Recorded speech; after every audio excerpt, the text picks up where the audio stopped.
gente, boa tarde. Nós estamos aqui nessa sexta-feira, aguardando a Amanda para a gente conversar sobre o setênio que vai dos 28 aos 35 anos. O Instagram está avisando as pessoas de que eu estou no ar. Nesse momento, estamos aguardando a Amanda.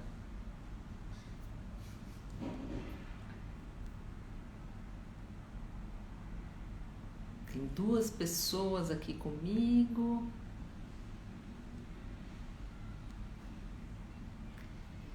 Deixa eu...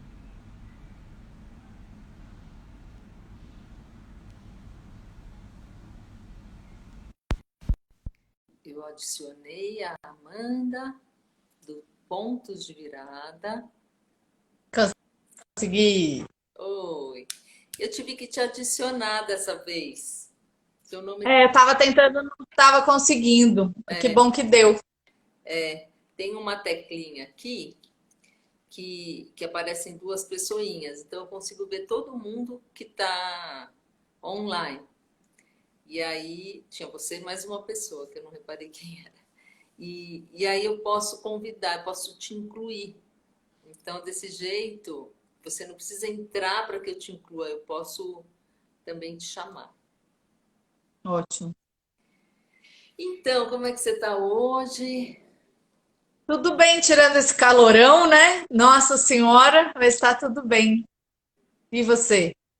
Também estou bem, tá um calorão mesmo, mas essa semana toda eu passei nessa relembrança desse período dos 28 aos 35 anos e que, nossa, para mim foi um período tão fértil, foi muito fértil. É um período muito cheio de pontos de viradas, né? Muito cheio de crises. E as crises, elas são importantes para a gente crescer, né? Eu fico pensando que a gente sempre tem uma primeira chance de crescer pelo amor. De modo geral, a gente não percebe a oportunidade do crescimento. Aí vem uma crise, assim, para a gente dar uma acordada e falar, opa, preciso crescer, né? E eu acho que esse setênio é o auge, assim, ele é bem a metade da vida, né? Se a gente pega de 0 a 63, que é o que o Steiner propõe, a metade mesmo da vida seria 31,5. Então, esse setênio é o meio da vida. E ele também propõe um bloco, aliás, 3 blocos de 3 setênios, né? Então, esse quinto setênio é a metade também. Então, acho que muitas coisas muito intensas acontecem nessa É fase. muito bonita A aquela imagem da menorá, né, que ele traz, que é um candelabro de 9 velas, né, e que essa seria a vela do meio. Cada um dos setênios é representado por uma dessas 9 velas, né? Então, no 63 a gente completa essa menorá, né? Exatamente, exatamente. Eu acho que é o momento assim da. Porque assim, até os 28 anos a gente está se estruturando. Porque apesar do desabrochar do eu ser aos 21, a gente fica dos 21 até os 28 fortalecendo esse eu, entendendo ele, como ele funciona, como a gente funciona na verdade, né? Quais são as nossas dificuldades, nossas potencialidades, enfim. E aí, aos 38, eu acho que é o ponto de virada da vida, que é o hipomóclio, e que é o início do quinto setênio. E o hipomóclio tem esse nome porque quando a gente vai nascer fisicamente, né, pelo parto normal, a gente vai saindo da vagina da nossa mãe e quando a gente já está no expulsivo, a gente tem que dar uma viradinha para terminar de sair. Se a gente não dá essa viradinha, a gente não termina de sair. Muitas vezes é necessário que se faça uma cesárea ou que o médico ajude a fazer essa viradinha para que o bebê possa sair. E aos 28 anos acontece isso, não fisicamente, mas animicamente, subjetivamente. Então a gente precisa dar uma viradinha num ponto de vista ali, em alguma coisa da nossa subjetividade, para terminar de nascer ou para continuar a nascer a nossa alma, que começa esse desenvolvimento anímico de 21 a 42, que é o desenvolvimento da nossa subjetividade, da nossa psique, né? Então é um momento muito importante esse, dos 28 anos, e que uma chavinha vira ali dentro da gente que faz toda a diferença. E é um momento também da gente olhar para trás e ver tudo que a gente recebeu e que nos faz ser quem somos, e o que, que a gente quer manter e o que a gente não quer manter mais. A gente não é obrigado a manter tudo que a gente recebe. Então, a imagem que eu gosto de trazer é como se a gente tivesse uma mochila pesada que a gente carrega ao longo da vida sem se questionar muito o que, que tem ali dentro. E aí, aos 28, a gente para, porque a gente está um pouco cansado já de carregar aquela mochila, e abre a mochila e vê o que, que tem lá dentro. E aí, de repente, a gente vê que tem um monte de pedra, assim, de entulho, que não precisa carregar. Então, a gente já esvazia um pouco dessa mochila, já deixa para lá. Conforme a gente vai olhando mais a fundo, a gente encontra uns seixos com os nomes das pessoas. Então, vai ter seixo com o nome da nossa mãe, seixo com o nome do nosso pai, da nossa avó, de quem quer que seja. E a gente pode olhar aquela pedrinha que pesa um pouco ou muito e devolver para o dono. Ou não, ou falar: nossa, a mochila da minha mãe é tão pesada, a mochila do meu pai é tão pesada, vou carregar esse peso para eles. E a gente pode continuar carregando aquele peso. Pode ser também que a gente vá devolver essa pedrinha e a pessoa fale: não, não quero. Só que aí você pode deixar a pedrinha em qualquer lugar porque ela não tem seu nome, tem o nome da pessoa, então é um problema dela, não é seu. E é importante que isso fique claro. E tem problemas que são nossos, no sentido de que, sei lá, era da minha avó, passou a ser da minha mãe, agora é meu também. E tem problemas que são só meus, que não tem nada a ver com ninguém. E tem problemas que não são meus e que de repente eu carrego, sei lá por quê. Então é esse o momento de saber. E olhando mais lá no fundo da mochila, tem umas pedras preciosas, assim, que são os nossos talentos. E que eu posso escolher não carregar porque pesa aquele talento. Mas se eu escolho não carregar uma pedra preciosa e deixo ela no meio do caminho, alguém pode vir atrás de mim e falar: ó, oh, você deixou cair essa pedra preciosa aqui, ó, é sua.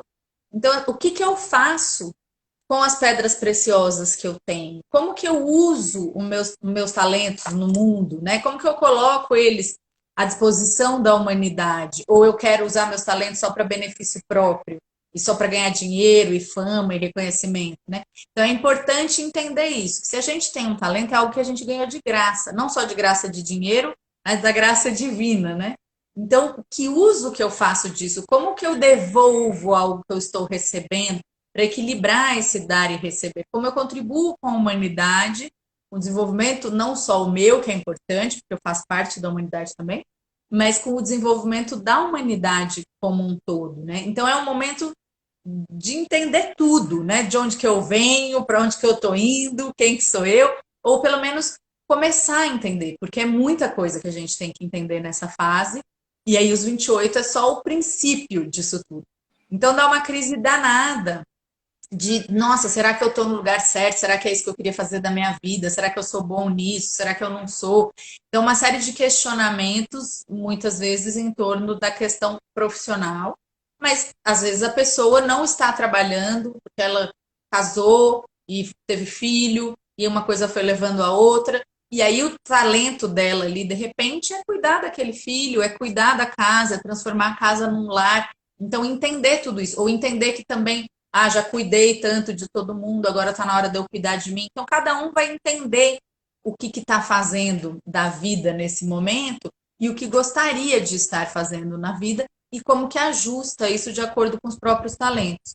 E aí tem aquela parábola bíblica que o pai dá 12 talentos para cada um dos 3 filhos. E talento nessa época era a moeda. A moeda. Então, o primeiro filho pega os 12 talentos, torra e volta sem nada. O segundo, temendo imitar o exemplo do irmão, ele enterra os 12 talentos, vive, volta, desenterra e entrega os mesmos 12 talentos. E o terceiro filho vai para o mundo com os 12 talentos, multiplica os 12 talentos e traz os talentos multiplicados para o pai. E aí a gente pode pensar que o pai é Deus, né? Vamos dizer assim, e que os 3 irmãos somos nós. Então a gente tem essas 3 possibilidades. Vão ter talentos que a gente vai torrar à toa, vão ter talentos que a gente vai enterrar e vão ter talentos que a gente vai multiplicar. O ideal seria que a gente multiplicasse os nossos talentos. Mas nem sempre a gente consegue. Mas lembrar também que quando a gente não usa nossos talentos, sempre vem alguém falar, ó, você tem esse talento aqui, você não vai usar? Então, eu estou aqui muito feliz de ver a maneira como eu estava aos 28 anos. Porque foi quando nasceu meu primeiro filho e eu já tinha encontrado a terapia familiar, estava num momento assim de encantamento profundo com essa nova formação. E eu estava fazendo o mestrado também nessa área, né? Eu escrevi um livro que chama Mitos Familiares, Memória e Ocultação, que foi exatamente o resultado do mestrado, né? E eu tô aqui voltando, né? E como eu naquele momento, acho que eu aproveitei muito o setênio anterior para organizar o que eu queria da minha vida, como eu quero. Eu aprendi muito, né? Eu me capacitei muito, e nesse momento, né? Eu estava assim, pronta para uma nova etapa, eu diria, né? Eu estava começando então uma família nova e estava muito segura de mim. Eu achei que foi um bom momento que eu fiz aquilo, naquela época eu achava isso, e olhando para trás hoje eu acho que foi um bom momento mesmo, embora eu tivesse uma coisa naquela época que era uma necessidade de ainda de achar que eu estava certa, sempre, que eu sabia as coisas. E quando nasceu meu primeiro filho, nasceu também uma abertura para o que eu não sabia, uma abertura nova, afetiva e emocional, sabe? Porque nessa época, né, a gente faz essa transição, né, de se eu era muito racional, então eu vou me abrir para o emocional, se eu era muito emocional, eu vou me abrir para o racional. E no meu caso, eu sempre fui muito racional. Eu tenho 3 irmãos homens e minha mãe também, ela é de aquário, e ela é muito racional, assim, ela é muito organizada e muito, não sei se tão organizada externamente, mas ela é bem organizada, assim, internamente, né? E então, tinha uma racionalidade que imperava na minha família. E foi com o nascimento desse meu primeiro filho que eu pude começar essa transição e que o emocionar-se foi podendo ter um lugar mais importante. Então, meu filho foi um dos parteiros desse aspecto na minha vida. E teve 2 pessoas muito importantes também, que foram a Sandra e a Janice, que foram minhas formadoras de terapia familiar e que também foram parteiras desse aspecto mais emocional, mais afetivo na minha vida. Eu tenho uma gratidão imensa a essas 3 pessoas. E essa fase é bem isso, assim, de equilibrar razão e emoção, porque é a fase do desenvolvimento da parte intelecto-afetiva da alma, ou é chamada alma da índole da razão, que é o momento de sopesar razão e emoção. E que, se a gente parar para pensar, de certa forma, é um desdobramento do segundo setênio. E, de fato, nos espelhamentos, essa fase espelha o segundo setênio. No segundo setênio, a gente está aprendendo a lidar com as emoções. Né? Que é isso que eu estou sentindo, né? A partir do Rubicão, a gente se conscientiza dos nossos sentimentos. E no quinto setênio, então, eu já tenho consciência dos meus sentimentos, mas eu percebo que eu preciso ser ou mais racional, se eu sou muito emocional, ou mais emocional, se eu sou muito racional, para equilibrar isso. Então, é como se a gente estivesse sempre nessa corda bamba entre cérebro e coração. E a vida vai exigindo, então, desafios que nos colocam nesses lugares, né? Então, que nem está falando, a maternidade é uma ótima oportunidade da gente aprender pelo amor, de modo geral. É óbvio que tem maternidades que são mais desafiadoras e trazem questões, mas de modo geral, é um jeito da gente amando aquele serzinho e se desenvolvendo. E é uma coisa muito exigente que a gente vive na vida, né? Primeiro, em termos de corpo físico, que se transforma completamente, e depois de todo o resto. É um ser humano que você tem que educar e que você vai precisando se autoeducar para dar conta daquele serzinho, né? Então é um processo muito incrível, muito maravilhoso, assim, uma oportunidade tanto. E, enfim, então 28 tem essa questão do hipomócleo e da crise dos talentos, que pega muito profundamente. Às vezes a gente muda drasticamente de ramo, vamos dizer assim. Eu vim para Belo Horizonte com 25 anos porque eu queria trabalhar com saúde mental. Não deu certo, e aí eu fui trabalhar com adolescente em conflito com a lei, fiz uma carreira rápida, tipo um cometa, né, meteórica, assim, foi rápida e eu falei, não, não é para mim, saí. E aí aos 28 anos eu estava em plena crise porque eu achava que eu não servia para ser nada, nem psicóloga, nem nada, e não queria mais trabalhar com portador de sofrimento mental, não queria mais trabalhar com adolescente em conflito com a lei. E aí eu comecei a pensar o que que acontece para o jovem ir parar nesse lugar. E aí eu pensei, nossa, tem a ver com educação. E concomitantemente, minha mãe estava dando aula particular para uma vizinha, e a minha mãe ia viajar, e a menina tinha prova, e a minha mãe falou, dá aula para ela. Eu falei, mãe, eu não sou professora, eu sou psicóloga, eu vou dar aula do quê? Como que eu vou dar aula? Você tá doida? Ela falou, ah, é substantivo, é fácil. Aí eu falei, ai, tá bom. Aí minha mãe me deu material, estudei que nem uma condenada, e dei aula para a menina amou. E aí pediu para eu dar aula de todas as matérias, me indicou para uma amiga, e quando eu vi, eu estava dando aula particular para todo mundo. Aí eu falei, gente, né? Então eu tinha tido esse insight de que a educação era o passo primeiro para os meninos não chegarem a ser adolescentes em conflito com a lei.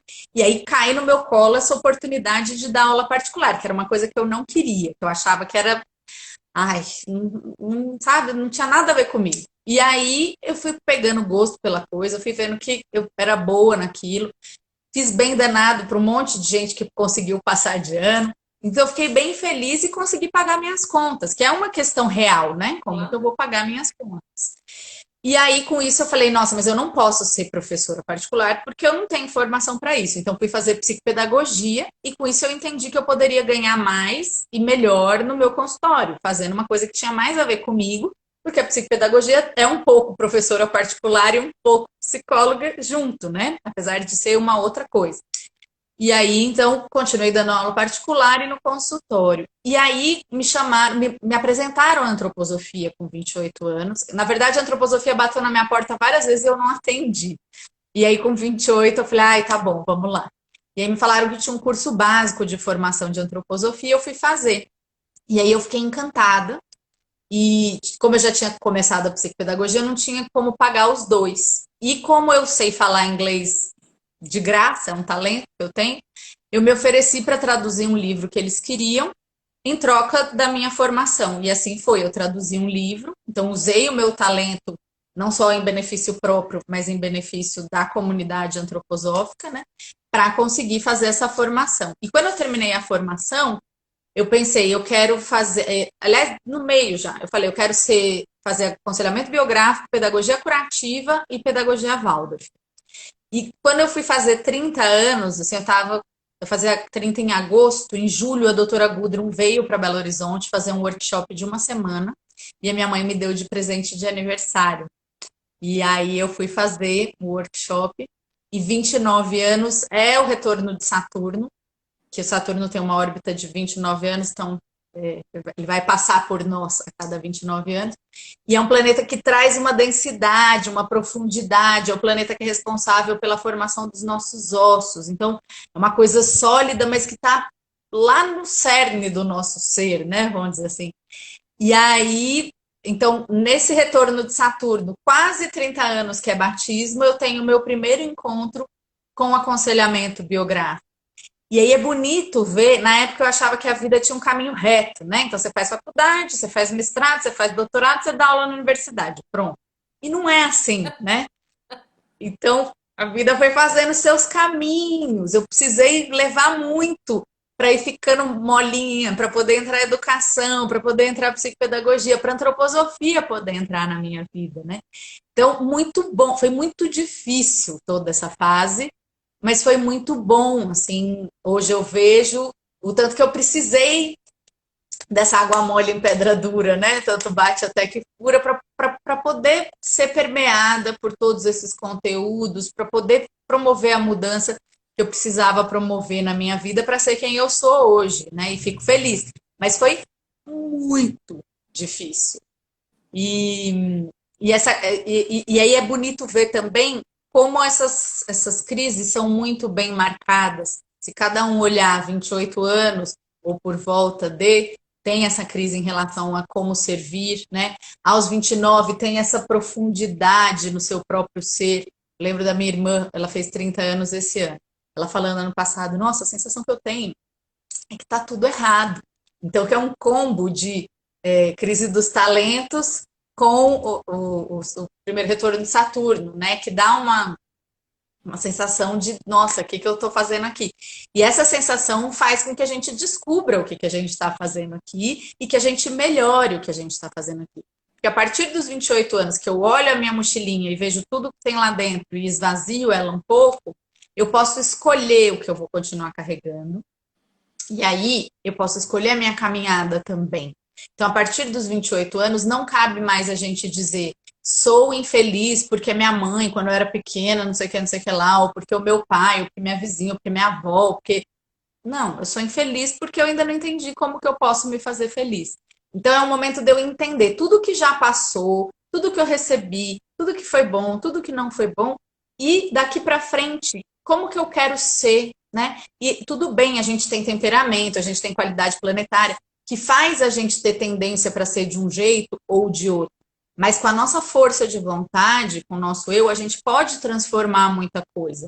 Eu, sendo Amanda, nunca vou deixar de ser Amanda para ser Fernanda. Sou Amanda. Mas qual que é a melhor forma que eu acho de ser Amanda no mundo, né? Então, o que que eu preciso abrir mão? O que que eu preciso melhorar? O que que eu preciso transformar? É essa pergunta dos 28 anos que pulsa na nossa alma e que dá uma aflição e tanto também, né? É uma pergunta que é muito aberta. É uma pergunta, né? Porque algumas perguntas na vida da gente são mais fechadas e elas determinam coisas assim, o que eu quero. Eu vejo muito em todas as idades, em todas as fases de mudança, né, que as pessoas passam, independente da idade, porque eu acho que a gente tem essas fases naturais de pontos de virada e a gente tem os fatos da vida que acabam acontecendo e que são pedras no caminho que a gente ou precisa remover, ou precisa passar por cima, ou precisa contornar, ou às vezes a gente resolve mudar de caminho, né? E então essas pedras no caminho, elas e às vezes elas caem em cima da cabeça da gente. Então a gente precisa ver como que a gente, qual o tamanho dessa pedra, para que ela veio para a vida da gente e como é que a gente vai lidar com ela, né? Então, tem esses dois jeitos da vida ir nos direcionando. Eu assim, na minha vida, esse período já foi um período de, eu considero vida adulta para mim, né? E com isso, as minhas escolhas, elas já tinham um peso muito maior. Então, eu estava escolhendo coisas que determinariam muitas outras coisas na minha vida e que tem peso até hoje na minha vida. Então, a gente se torna muito mais responsável pelas consequências dos nossos atos, apesar de que a gente já fez 18 anos lá atrás, 21 anos lá atrás, mas a responsabilidade ela chega de um jeito muito pleno nessa idade, nessa fase da idade. Né? As pessoas já não nos olham como se fôssemos meninas ou meninos, as pessoas já nos olham e veem ali uma mulher, um homem, né? E a gente também olha para a vida já com uma certa autoridade, né? Uma certa propriedade, assim, olha, eu sou responsável pelo que eu faço da minha vida e eu já cuido de pessoas. Então, eu posso estar num cargo onde eu gerencio pessoas, eu posso estar a cargo de uma casa, né? Ou seja, eu vou morar sozinha, e eu realmente eu fui morar sozinha com 25 anos e aí eu já gerenciava a minha casa, já cuidava, né, do que eu ia comer, eu preparava, eu ia até a USP, imagina, de ônibus para lavar roupa na lavanderia comunitária que tinha lá e voltava. Isso era no programa de sábado, lavar roupa. E então a gente vai realmente, né, se preparando para estar mais apropriado dessa capacidade de gerir uma casa, gerir uma família, gerir uma equipe, e tudo isso vai exigindo da gente uma certa exposição e também se arriscar, né? Porque a gente se vê diante de muitas situações, de muitas encruzilhadas em que a gente precisa fazer opções, e fazer uma opção sempre significa perder algo, abrir mão de algo, deixar algo para trás ou para outro momento da vida da gente, né?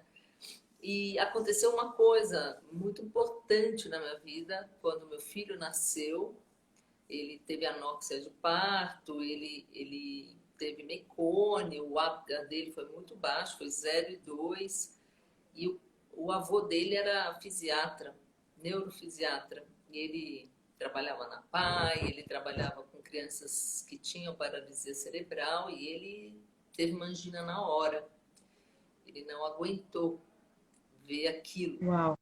E o meu filho não tem nada. O meu filho foi para a UTI, ficou algumas horas lá, logo depois ele veio para o quarto, né? Mas 6 dias depois o meu sogro veio a falecer. E ele teve uma parada cardíaca e tal. E, então, isso foi um fato, né, que foi muito traumático para o nosso começo de casamento, nosso começo de vida de família, né? Era uma pessoa muito querida e muito afetiva, uma pessoa que, assim, que amava viver, amava curtir a vida, né? Dr. Reinaldo Gaspar Calia, uma pessoa muito querida. E ele tinha quantos anos, seu sogro? 61. Estava quase lá, quase Tava, livre na terceira tava idade. na nona velhinha da menorá, né? É, mas e é isso, né? Assim, essa dificuldade que vem com uma alegria tão grande que faz a gente crescer, tirar de até onde não tem, né? Que a maternidade em si já traz isso, e aí quando vem uma dificuldade dessa junto, dá é um plus, né? E aí eu tem duas perguntas que eu gosto muito de me fazer e de colocar para os meus pacientes, de modo geral, que são as seguintes: no momento de crise, né, ou de uma endura da vida, porque tem a crise, que nem você estava falando, essas crises mais marcadas, e tem as crises que são nossas, né, da nossa vida.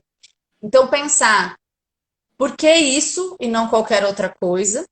E por que comigo e não com qualquer outra pessoa? Porque poderia ter sido qualquer outra coisa, mas foi essa coisa que aconteceu. Que ouro que tem por trás dessa coisa?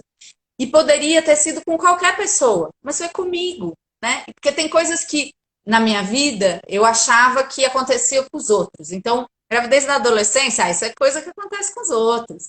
Filho no CTI, isso é coisa que acontece com os outros. Só que aconteceu comigo. Então, eu sou os outros também. E tem várias outras coisas que não vão acontecer comigo, mas que poderiam acontecer. Então, é interessante também a gente perceber isso, né? Entender o que cabe a mim, né? Como diria a Mafalda, justo a mim coube ser eu, né? Homenagem ao Quino. E tem coisas que não couberam a mim, mas que estão acontecendo com outras pessoas. Então, como que eu acolho essas outras pessoas? Não preciso ser terapeuta para acolher uma pessoa. Eu não preciso ser terapeuta para me solidarizar, empatizar com a dor do outro. E se a gente conseguisse ser mais empático e cuidar dos outros como a gente gostaria de ser cuidado, acho que nem precisaria ter tanto terapeuta no mundo, né? Porque todo mundo estaria mais bem cuidado, mais bem nutrido.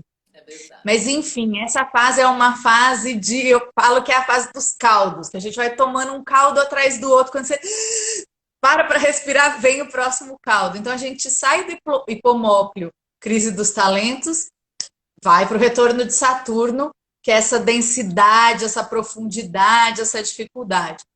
E tudo, uma coisa vai preparando a gente para outra, né? Então, assim, a crise dos talentos nos prepara para a densidade do retorno de Saturno, que nos prepara para os 30 anos, que são chamados de batismo, porque tem uma analogia com a imagem de Cristo, né? Então, Cristo surge aos 30 anos, quando Jesus é batizado, e vai embora aos 33. Então, essa fase de 30 aos 33 na antroposofia é conhecida como fase crística. Mas a gente não precisa ser cristão para compreender o que acontece, né?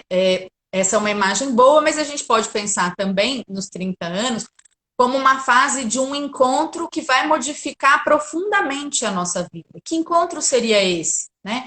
Eu, por exemplo, encontrei a doutora Gudrun, encontrei o aconselhamento biográfico, assim, ali, né? Porque uma coisa é você ter um vislumbre do que é o aconselhamento biográfico. Outra coisa é você fazer o seu aconselhamento biográfico. E o meu filho mais novo nasceu prematuro, ficou um mês no CTI e tal. Então eu tive esse encontro comigo mesma também aos 30 anos. Então um encontro muito profundo com a antroposofia, comigo mesma e com meu filho querido, que é um ser que, se Deus quiser, vai durar comigo a vida inteira. Então é esse tipo de encontro, essa qualidade de encontro que a gente deve procurar nos nossos 30 anos. Né? O que aconteceu de tão profundo, de tão sublime na minha vida quando eu tinha 30 anos? E isso inaugura algo na minha vida. Né? Então, no meu caso, a maternidade super inaugura algo. Ser mãe de dois é muito diferente de ser mãe de um. E esse contato com a antroposofia de uma outra forma, através do aconselhamento biográfico, também inaugura algo na minha vida, e que são coisas que perduram, poderiam não ter perdurado, mas de modo geral são coisas que perduram. E aí, aos 31,5, é a metade da vida, né? 63 dividido por 2 é 31,5, que seria a vela do menorá, né? E aí é como se a gente chegasse no subsolo do fundo do poço, encostasse o pé no chão e começasse a subir de novo. Então é uma fase de profunda profundidade, quase um pleonasmo, mas assim, a gente se embrenha na gente mesmo, e no mundo, e na matéria, e nas coisas. A gente vai lá no Hades, e aí a gente ressurge, que é mais ou menos o que Cristo faz na morte e no renascimento aos 33, né? Ele precisa morrer para entender essa vivência, para ele poder ressuscitar e inaugurar essa possibilidade para nós. Mas sem ser uma visão cristã, a gente pode imaginar os 33 anos como a lagarta que se transforma em borboleta. A borboleta não é uma lagarta alada. E a borboleta é a lagarta, mas não é. Né? A lagarta entra ali no casulinho, se dissolve, se refaz e tcharam, ela vira uma borboleta. E é isso que a gente precisaria fazer nessa fase de 30 a 33, né? Entrar no nosso casulinho, se dissolver e borboleta. E é muito, muito, muito difícil. Eu achei, assim, dos caldos mais profundos esse da gente ter que morrer e renascer, porque morrer é difícil e renascer é difícil, né? Quem que eu sou agora? O que eu estou fazendo na minha vida? Para onde que eu estou indo? E aí, aos meus 33, eu fui contratada numa escola Waldorf para ser auxiliar de alunos de inclusão e comecei a minha formação em pedagogia curativa. Então, é muito interessante, assim, que surge uma conjectura, fatores que me possibilitam ser algo. E aí, passa um pouquinho, surge o curso de formação de aconselhadores biográficos, e eu fui fazer. Então, aos 33 anos, eu era tudo que eu queria ser aos 28. Eu trabalhava numa escola Waldorf, eu estava fazendo a formação de pedagogia curativa e de aconselhamento biográfico. E aí, com isso, eu começo a entender uma coisa que o Steiner fala dos fluxos do tempo. Tem o tempo do passado para o presente e tem o tempo do futuro para o presente. E quando a gente está presente na gente, a gente ganha o presente de sentir esse fluxo do futuro e ele junto com o do passado, e aí a gente está ali. Então a gente sente que a gente está no caminho certo, que a gente é a pessoa que a gente tinha que ser, fazendo o que a gente devia fazer, e aí é só seguir. Assim, é muito gostoso, não é sempre, não é uma coisa fácil, não é sempre que a gente consegue, mas quando a gente consegue isso, É quase que respirar com o coração, assim, é muito, E muito bom. eu passei por uma coisa parecida, assim, com você. Aos 30 anos, eu fui mãe também do meu segundo filho. E teve uma coisa interessante, né, que aconteceu, que eu já tinha terminado a formação como terapeuta de família e tinha sido convidada fazer a formação como formadora em terapia de família com a Sandra Janice. E eu publiquei o livro, né, do meu mestrado e fui convidada a dar um curso na USP de 1 ano e meio, um curso de especialização em mitos familiares na abordagem relacional sistêmica. Então, eu estava juntando tudo isso, assim, né? Eu estava ao mesmo tempo que amamentando meu segundo filho e começando o doutorado, mas tudo isso desembocou aos 35 anos com o início do Instituto Sistemas Humanos, né? Então, quantas coisas, né, bacanas que a gente vai vivendo e quanta coisa importante, né, que acontece mesmo nessa fase e que perdura.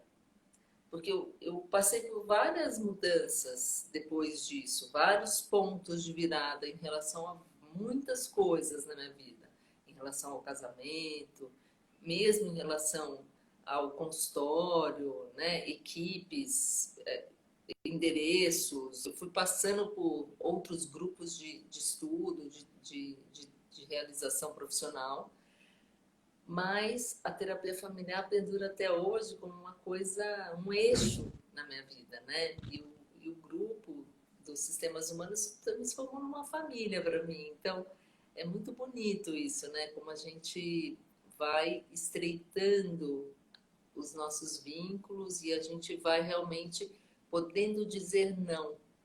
Eu acho que uma das coisas que eu ganhei nesse período foi a possibilidade de recusar convites. Eu antes eu era meio afoita e eu ficava com muito medo de deixar uma oportunidade passar. Talvez eu tenha deixado uma ou outra oportunidade passar depois desse período que talvez pudesse ter sido boa para mim, mas eu nem me lembro, porque eu me apropriei tanto do meu desejo, né, e de com quem eu queria caminhar e para onde, que assim, eu aprendi a dizer não, eu aprendi a poder fazer as minhas escolhas sem me sentir culpada, sem me sentir que eu estava desperdiçando coisas, que eu, sabe, eu sabia, olha, é aqui que eu preciso ir, é por aqui, isso aqui vai me desviar, né? E eu sabia Uhum. identificar os desvios. E é interessante isso, porque a gente, quanto mais a gente se apropria da gente mesmo, mais consciente a gente fica da gente, do mundo e da vida, da dinâmica da vida, das coisas. E aí, quanto mais consciente a gente fica de tudo, mais fácil tudo fica também. Porque aí você começa a entender onde que você tem que dizer sim, onde que você tem que dizer não, por que você disse sim, por que você disse não. Se você erra, fica fácil de você olhar para trás e entender por que que você errou. Então é super importante a gente estar consciente da gente mesmo. E aí o Steiner falava que é melhor a gente errar com convicção do que acertar pela cabeça dos outros. Porque quando a gente erra com convicção, a gente está errando porque a gente acha que está certo aquilo que a gente está fazendo. A gente está seguindo a nossa cabeça e o nosso coração e a gente pode errar e tudo bem. Agora, quando a gente erra pela cabeça dos outros, a gente não se perdoa, porque além da gente não seguir o que a gente queria ter feito, deu errado, né? E acertar pela cabeça dos outros, que acontece também, não tem esse gostinho de eu seguir o que eu queria fazer e fiz e deu tudo certo, né? E tem Então, essa coisa que nessa fase a gente precisa observar o mundo e ver quais são as regras, como ele está organizado e quais são as possibilidades mesmo que existem e quais são as regras do jogo. A gente uhum, precisa aprender a interpretar as regras do jogo, né? E também a gente precisa ir se dando conta de como a gente está organizado, quais são as prioridades para a gente, quais são os propósitos que a gente quer desenvolver e quais são os caminhos que a gente escolhe para desenvolver esses propósitos, né? Sim, porque a gente pode se violentar ao seguir um caminho que não é o nosso, ou ao seguir um ritmo que não é o nosso, ou as duas coisas, que é pior ainda, e a gente pode, inclusive, adoecer em função disso. Então, é super importante o trabalho, trabalhar a consciência, a própria consciência, quem eu sou, o que eu quero, para onde eu tenho. Porque tem gente que não sabe para onde está indo. Então, eu tive uma paciente que ela, aos 50 anos, no aconselhamento biográfico, entendeu que ela tinha parado de prestar atenção na vida aos 28. Então, esse trabalho de olhar a mochila, ver o que, que tem lá dentro, o que, que eu quero, o que, que eu não quero, ela não fez. Carregou um monte de pedra, ainda foi enfiando mais um monte ao longo do caminho. E aí, quando ela chegou com 50, ela estava exausta. E aí, ela foi ver o que tinha dentro da mochila dela. Tinha mais coisa que ela não queria do que coisa que ela queria. E aí, eu lembro que ela chorava de desespero e gratidão na mesma medida. Assim. Desespero porque um tanto de tempo tinha passado, mas gratidão porque ela acordou. E aí ela podia resolver a vida dela. E ela entendeu quem ela era e o que ela queria e por que, que ela não estava feliz. E aí ela pode atuar em cima disso. O duro é quando a gente tem uma dor e não sabe onde, né? Que nem bebezinho pequeno que chora. Você tenta dar comida, não é. Você tenta dar um banho, não é. Você tenta trocar de roupa, não é. Você faz massagem na barriga, não é. E você fica sem saber o que, que é, né? E às vezes a gente adulto é isso. Tá infeliz, tá miserável e não sabe o que que é, porque, sei lá, mora numa cobertura, casou, teve filho, tem cachorro. Mas aí quando para pensar, nossa, eu nem queria ter casado, muito menos ter filho, eu odeio cachorro, queria ter tido um gato, né? A pessoa vai vivendo uma vida porque as pessoas vão mandando ela viver aquela vida, né? Então, no senso comum, não cabe ela de se dizer infeliz. Mas quando ela olha para a individualidade dela e quem é ela e o que ela queria ter conquistado ou feito da vida, é meu Deus do céu, né? E a felicidade pode ser coisas muito simples. Aliás, eu acho que a felicidade é muito mais simples do que a gente imagina, apesar de dar um trabalho danado, que a gente tem que estar empenhado em ser feliz. Mas um copo d'água pode ser a felicidade, né? Só a gente estar ali consciente, que é o que a gente estava falando na semana passada da relação eu-tu com as coisas e eu para eu com as pessoas, né? Então, se eu desenvolvo uma relação eu-tu com um copo d'água, nossa, eu vou desfrutar aquela água pode ser a minha alegria, ou ir no banheiro pode ser a minha alegria, tomar um solzinho, um ventinho, qualquer coisa, que eu legitime como a minha alegria, ou que eu busque, né, intensamente através da minha vontade. E essa fase é uma fase que a gente tá ainda, a gente já conquistou muitas coisas, mas a gente está ainda buscando o nosso lugar no mundo, a gente está ainda tentando entender quem que a gente é. Porque aos 35, a gente ainda vai viver a crise de autenticidade, que é assim, quem que eu sou? Assim, que tá, beleza, sou psicóloga, sou aconselhadora biográfica, comecei a chacoalhar uma árvore e cai 5 psicólogas que são aconselhadoras biográficas. O que que eu tenho de verdadeiramente autêntico em mim, né? O que que é meu, que é só meu e que eu preciso colocar no mundo para transformar o mundo, porque da mesma forma que eu transformo o mundo me transforma. Então, se eu deixo de fazer a minha parte em relação ao mundo, o mundo deixa de fazer a parte dele em relação a mim. E a gente tem mania de achar que só os outros que estão errados, que a vida que é injusta, mas a gente não para pensar o que, que a gente poderia ter feito e não fez, ou o que, que a gente deveria estar fazendo e não está, ou o que a gente deveria estar abrindo mão, porque às vezes tem isso também, né? A pessoa vai dizendo sim, sim, sim, sim, sim, sim, sim para tudo e não sabe quem ela é. Agora está numa fase de dar uma funilada ou uma condensada, pegar todas as minhas potências e unir numa coisa só, ou em duas no máximo, né? Então eu tenho esse trabalho que me sustenta, que eu gosto e que é bom, e eu tenho esse talento que eu transformo em trabalho social, por exemplo, ou cuido da minha família, da minha casa, das minhas plantinhas X. Mas entender isso, que não dá para você ser absolutamente tudo o que te chamarem para ser, ou tudo o que você sempre quis ser. Talvez não nesse setênio, você pode ser ao longo da vida, mas aí precisa se organizar também, porque a gente, a partir dos 31,5, começa a nossa decadência física, que a gente não sente tanto nesse setênio, mas que é real e que acontece. Então a gente tem que ir reduzindo, entender o que, que a gente quer, estabelecer como que a gente vai conseguir, mas ir, de certa forma, reduzindo o ritmo.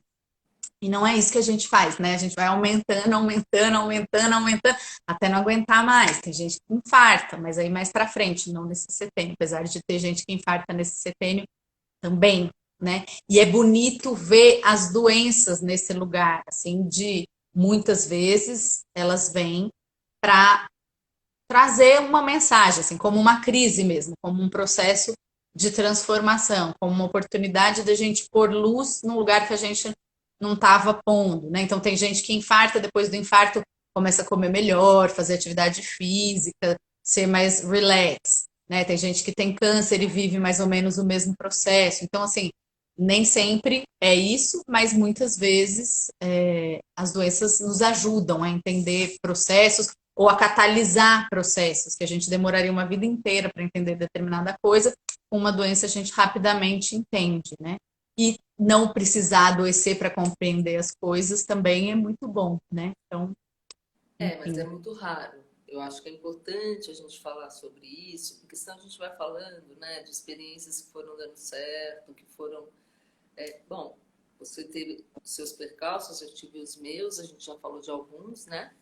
Mas tem isso, tem os processos depressivos que acometem as pessoas em vários momentos da vida. Outras pessoas têm outras afecções psíquicas, emocionais, que também vão dificultando passar pelas etapas de uma maneira apropriada, de uma maneira mais, enfim, dono de si. E também a gente não pode esquecer a importância da família nisso tudo, porque não é porque eu tenho 28 anos que eu não tenho mais uma família de origem que faz diferença na minha vida. E nesse tempo todo, né, em todos esses setênios, faz muita diferença se eu tive uma família que me apoiou ou uma família que me atrapalhou. Uma família que respeitou e legitimou as minhas escolhas ou uma família que não permitiu que eu escolhesse nada, que me obrigou a ter uma vida que eu nem tinha como me perguntar o que eu queria. Então, tem algumas pessoas que têm esse processo de se dar conta de si mesmo, de se apropriar de si mesmo, de saber, de nomear eu quero, muito retardado, né? Porque é como se houvesse uma crença muito limitante que diz você não tem direito de querer, né? Que muito filho não tem querer, criança não tem querer, né? Essa frase é uma frase muito dita ainda, né? E isso cria alguns caminhos neuronais, alguns trajetos que a pessoa acaba seguindo, né? O pensamento vai para esse lugar sem que a pessoa seja capaz de controlar e se dar conta de que isso é um pensamento que foi aprendido de fora para dentro e que a pessoa já pode pensar com a própria cabeça. Então, embora, né, aos 28 anos a gente já seja, quando tudo dá certo, capaz de, de, de se despedir dessas pedras, né, que tem o nome dos nossos familiares, desses seixos que o rio vai levar, algumas pessoas ainda não têm essa possibilidade. Como você deu o exemplo da sua aconselhada, Assim, né? Ela chegou aos 50 anos sem saber que ela carregava aquelas pedras todas ainda. E quando a gente não se dá conta que a gente está carregando as pedras de outras pessoas, a gente toma as pedras como se fossem nossas. Ou seja, se eu ainda não pude me dar conta de que a minha família não me determina mais, que as demandas familiares, as missões familiares da família de origem, né? Eu posso agora me despedir delas para poder construir na minha vida, com ou sem uma outra família, né? Construir comigo novos preceitos, novas missões, né? Uma vida onde eu vá valorizar a expressão dos meus talentos, pode ser que eu fique aprisionada. E tem muitas Uhum. pessoas que ficam aprisionadas. Então, é muito importante que a gente esteja falando sobre isso para que os jovens de 28 anos que nos escutarem possam olhar e refletir. Será que você, jovem de 28 anos, já está podendo abrir mão das demandas familiares? Você está podendo escolher com o seu próprio coração? Quem você consulta na hora de tomar uma decisão? Você consulta a si mesmo? Então, essas são perguntas fundamentais que precisam ser respondidas para que a gente possa também ir se dando conta quando a gente ainda não deu esse passo de se tornar dono da própria vida, de ter as rédeas da vida nas próprias mãos, não é? Sim, e uma coisa muito importante é que a gente tem um amor quase que incondicional pela nossa família, né?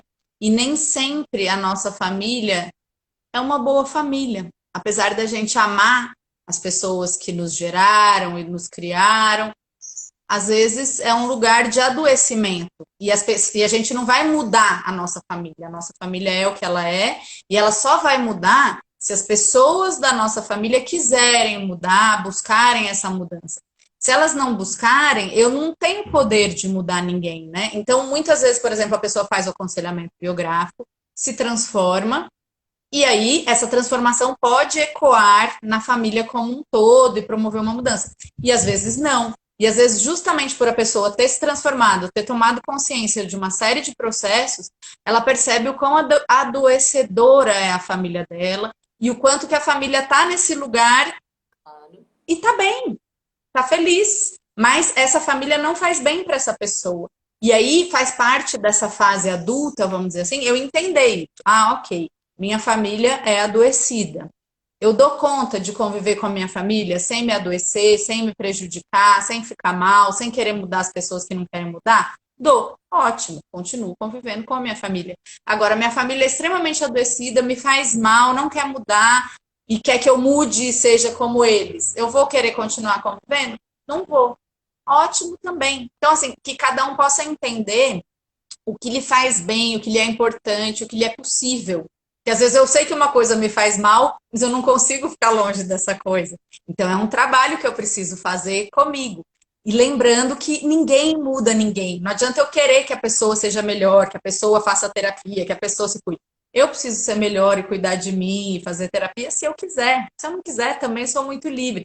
Isso é super importante de entender e de ficar claro nesse quinto setênio. Porque é, de certa forma, aquele jovem que foi para mudar o mundo, renegou a família e ele quer voltar e não encaixa mais tão bem, né? Ele já é um adulto, ele já, de repente, tem a família dele, está fazendo a vida dele. Então, como que faz esse ajuste para ficar tudo bem? E se é possível ficar tudo bem? Porque às vezes não é. Então, qual que é a redução de danos nesse sentido, né? E aí, cada um vai saber de si. Que bom quando tudo dá certo e todo mundo vive bem e todo mundo cresce junto. Mas nem sempre é assim. Então é importante ter essa consciência. É isso mesmo.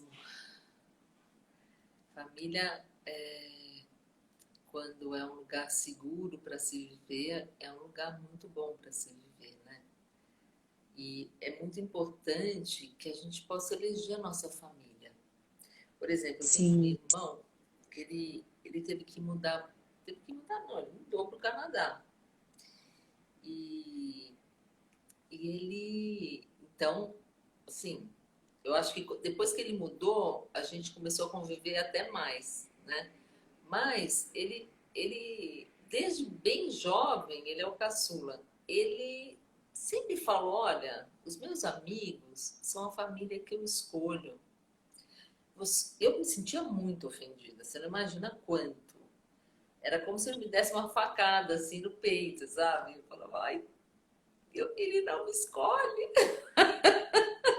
né? Mas não era exatamente isso que ele hoje entendo, mas naquela época, eu lembro que eu fiquei muito triste com essa frase que ele me falou, mas a importância dos amigos na vida dele é muito grande. Ele, de fato, construiu uma grande família com os amigos. E lá no Canadá ele teve que fazer isso também de novo, né? Ele é casado, tem filhos, tudo. E eles têm, assim, os amigos que moram no Canadá, alguns moram na mesma cidade, outros em outra cidade, né?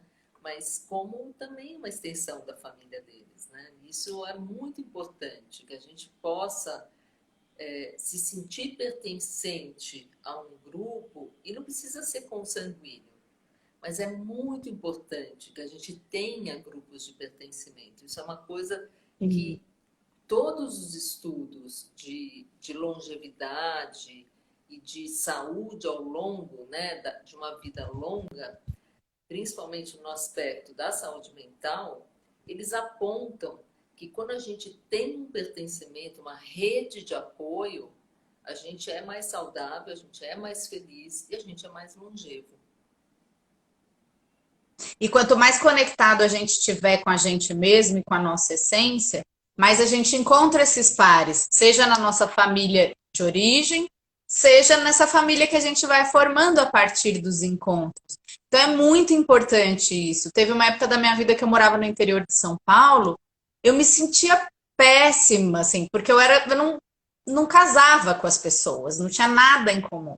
E quando eu vim para Belo Horizonte, foi, nossa, assim, me encontrei com as pessoas, com os ideais, com o jeito de vestir, de falar, com os lazer, enfim, tudo, né? Tinha muito mais a ver. Então, isso me fez desabrochar. Eu fico pensando, se eu continuasse a morar nessa cidade que não tinha absolutamente nada a ver comigo, de duas, uma, ou eu ia ficar muito mal, né, para me transformar em algo que eu não sou, para poder pertencer, ou eu acho que eu ia ter que sair de lá de qualquer jeito, fico pensando assim, porque essa sensação de não pertencimento ela é muito pesada, né? A gente fica numa sensação de inadequação, muito difícil de lidar. Então, às vezes, também olhar no entorno, né? Se eu não estou cabendo aqui, onde que eu caibo? Qual que é o meu lugar?